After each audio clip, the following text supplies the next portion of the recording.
আগামীকাল সোমবার পৌষ পূর্ণিমার দিন ভুলেও খাবেন না এই তিনটি খাবার, তাহলে জীবনে নেমে আসবে চরম অশান্তি, দুর্ভাগ্য, অর্থকষ্টে ভুগতে হবে সারা বছর। মা লক্ষ্মী ও ভগবান নারায়ণের কৃপা ও আশীর্বাদ থেকে বঞ্চিত হবেন। নমস্কার বন্ধুরা, রিঙ্কু রায় ব্লগ চ্যানেলে আপনাদের সবাইকে অনেক অনেক স্বাগত।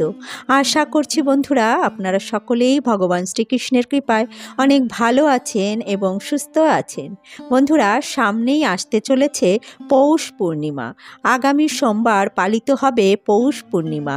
হিন্দু ধর্মে পৌষ পূর্ণিমার বিশেষ মাহাত্ম্য ও গুরুত্ব রয়েছে।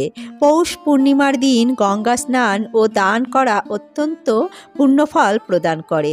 শাস্ত্র মতে পৌষ পূর্ণিমার দিন গঙ্গা স্নান করলে ব্যক্তি সুস্থ সবল ও নিরোগ শরীর লাভ করে। এই দিনে ব্রত পালন করলে এবং সত্যনারায়ণের পুজো অর্চনা করলে বিশেষ পুণ্যফল লাভ করা যায়। এদিনে মা লক্ষ্মী ও ভগবান শ্রী নারায়ণ তথা ভগবান শ্রীকৃষ্ণ ও দেবাদিদেব মহাদেবের পুজো অর্চনা অবশ্যই করবেন। এতে আপনার সকল মনস্কামনা পূর্ণ হবে এবং পরিবারে সুখ, শান্তি ও সমৃদ্ধি লাভ হবে। এদিনে দান করা অত্যন্ত শুভ। গরিব দুঃখীকে দান করলে সুখ, সম্পদ ও সৌভাগ্য লাভ করা যায়। বন্ধুরা, পূর্ণিমা তিথি হল ভগবান শ্রীহরি নারায়ণ ও মা লক্ষ্মীর উপর সমর্পিত একটি তিথি এবং এই পৌষ পূর্ণিমা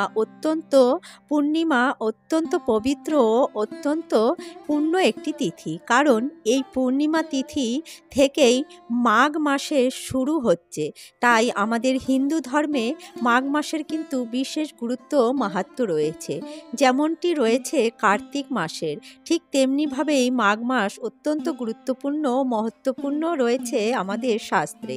তাই শাস্ত্র অনুসারে পৌষ পূর্ণিমাটির বিশেষ গুরুত্ব রয়েছে।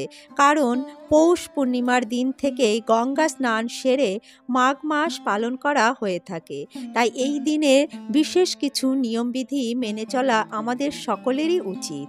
তাই এই পৌষ পূর্ণিমার দিন সমস্ত নিয়মবিধি মানার সঙ্গে সঙ্গে আমাদের খাদ্য তালিকারও বিশেষ নিয়মবিধি রয়েছে এবং সেগুলিও আমাদের মেনে চলা উচিত।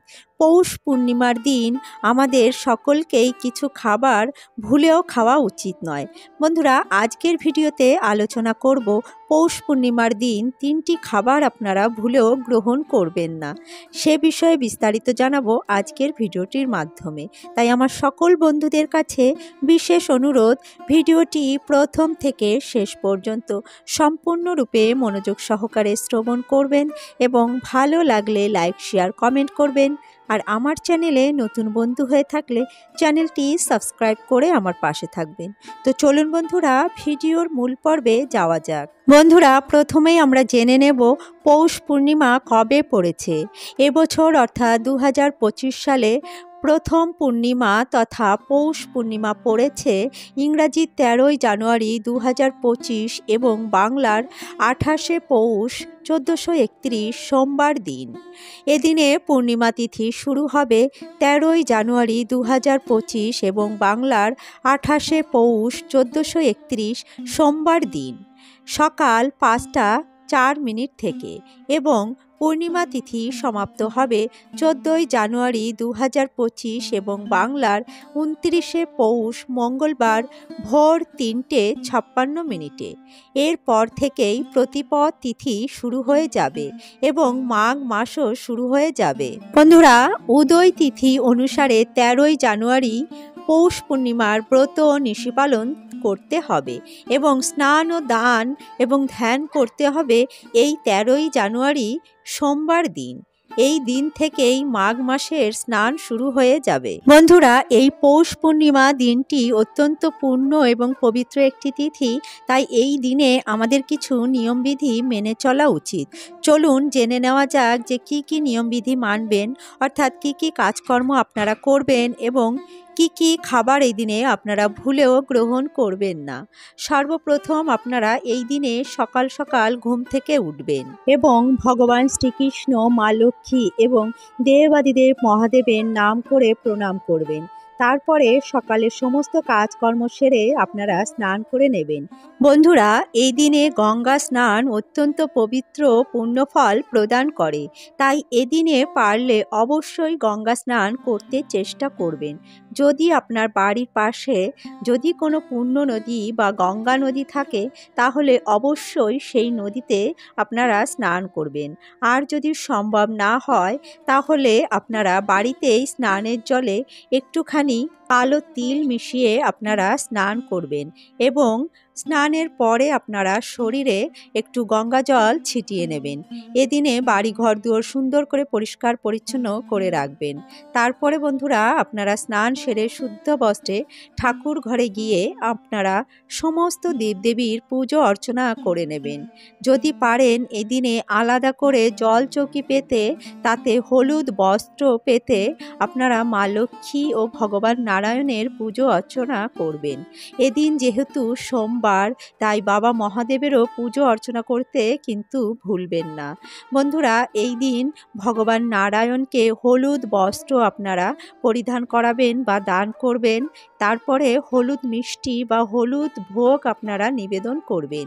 এছাড়া নানা প্রকার ব্যঞ্জন রান্না করেও আপনারা ভোগ নিবেদন করতে পারেন। এদিনে সমস্ত কিছু ভক্তি ও নিষ্ঠা ও সংযমের সাথে পালন করবেন।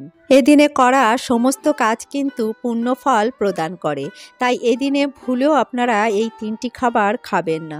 চলুন জেনে নেওয়া যাক আপনারা এদিনে কোন 3টি খাবার খাবেন না। সর্বপ্রথম যে খাবারটির কথা বলবো তা হলো আমিষ খাবার। বন্ধুরা, আমিষ জাতীয় খাবার কিন্তু ভুলেও এদিনে মুখে তুলবেন না।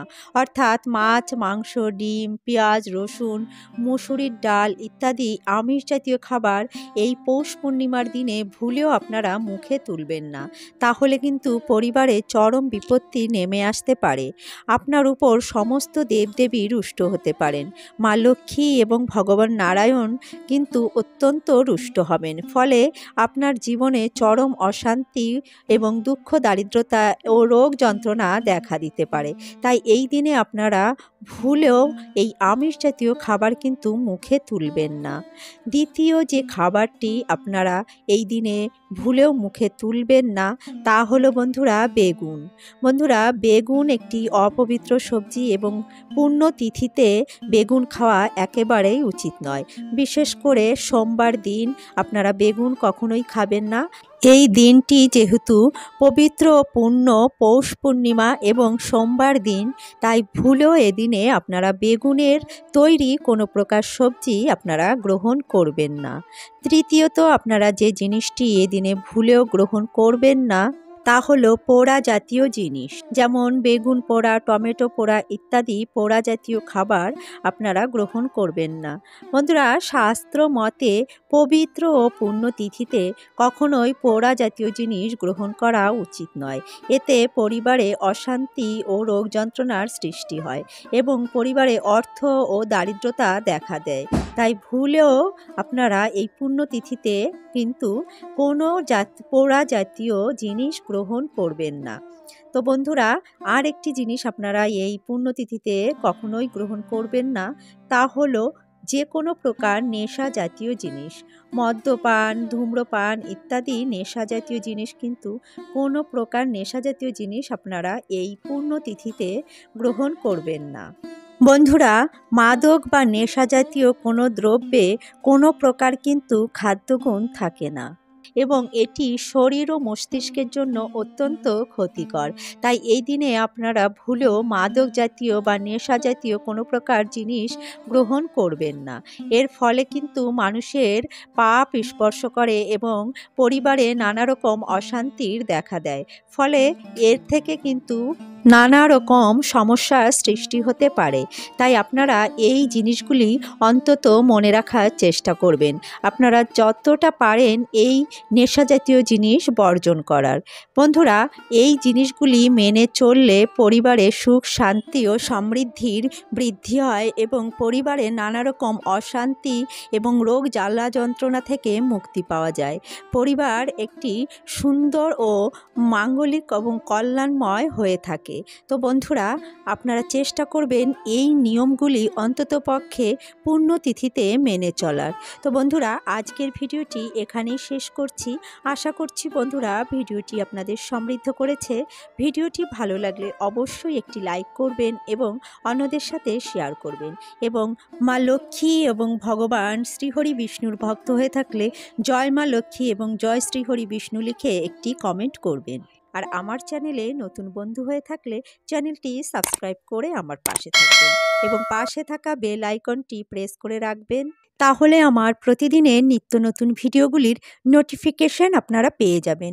বন্ধুরা, ভিডিওটি সম্পূর্ণ দেখার জন্য আপনাদের অসংখ্য ধন্যবাদ। আসছি পরবর্তী একটি নতুন ভিডিও নিয়ে। ততক্ষণে আপনারা ভালো থাকবেন, সুস্থ থাকবেন।